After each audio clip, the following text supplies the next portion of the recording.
Hi friends, welcome to VividTech. இன்னைக்கு எல்லாருமே மொபைல்ல வந்து Snapchat வந்து கண்டிப்பா யூஸ் பண்ணுவாங்க. சோ செல்ஃபி எடுக்கிறதுக்காக இன்னைக்கு நிறைய பேர் வந்து யூஸ் பண்ற ஒரு ஆப் தான் Snapchat. இத வந்து நம்ம மொபைல்ல தான் மோஸ்ட்லி வந்து யூஸ் பண்ணுவோம். ஆனா இந்த ஆப்பை வந்து அதாவது Snapchat வந்து நம்ம கம்ப்யூட்டர்லயுமே யூஸ் பண்ணலாம். சோ இந்த வீடியோல உங்க கம்ப்யூட்டர்ல எப்படி Snapchat வந்து யூஸ் பண்றது அப்படின்றத தான் பார்க்க போறோம். சோ வாங்க வீடியோக்குள்ள போலாம். வீடியோ இன்ட்ரஸ்டிங்கா இருக்க போகுது. சோ ஸ்கிப் பண்ணாம பாருங்க. இதுதான் நம்ம சேனலுக்கு நீங்க ஃபர்ஸ்ட் டைம் வந்திருப்பீங்களா இருந்தா நான் தான் வீக்னஸ். மறக்காம நம்ம சேனலை வந்து சப்ஸ்கிரைப் பண்ணிட்டு அப்படியே பக்கத்துல பெல் ஐக்கனையும் கிளிக் பண்ணிக்கங்க.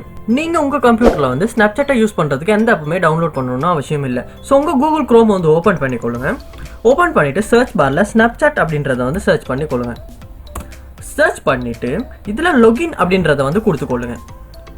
கொடுத்துட்டு நீங்க உங்க மொபைல்ல நீங்க கனெக்ட் பண்ணி வச்சிருக்க Snapchat அதாவது டவுன்லோட் பண்ணி வச்சிருக்க Snapchat யூசர் நேம் பாஸ்வேர்ட் தெரியுமா இருந்துச்சுன்னா இந்த இடத்துல வந்து நீங்க யூசர் நேம் பாஸ்வேர்டை கொடுத்து லாக் ஆகி கொள்ளுங்க. அப்படி உங்ககிட்ட அக்கௌண்ட் ஒன்றும் இல்லாட்டி ஸோ உங்களால் வந்து நோ ப்ராப்ளம் இந்த இடத்துல வந்து சைன் அப்பை கொடுத்து உங்களால் வந்து Snapchat ஐடியை வந்து உங்களால் வந்து கிரியேட் பண்ணிக்கொள்ள முடியும். ஸோ கிரியேட் பண்ணிட்டு உங்கள் கம்ப்யூட்டர்லேயே நீங்கள் வந்து Snapchat வந்து யூஸ் பண்ணி பாருங்க. ஸோ இப்படி தான் ஃப்ரெண்ட்ஸ் உங்கள் கம்ப்யூட்டரில் வந்து Snapchat வந்து யூஸ் பண்ணுறது. ஸோ கண்டிப்பாக யூஸ் பண்ணி பாருங்க.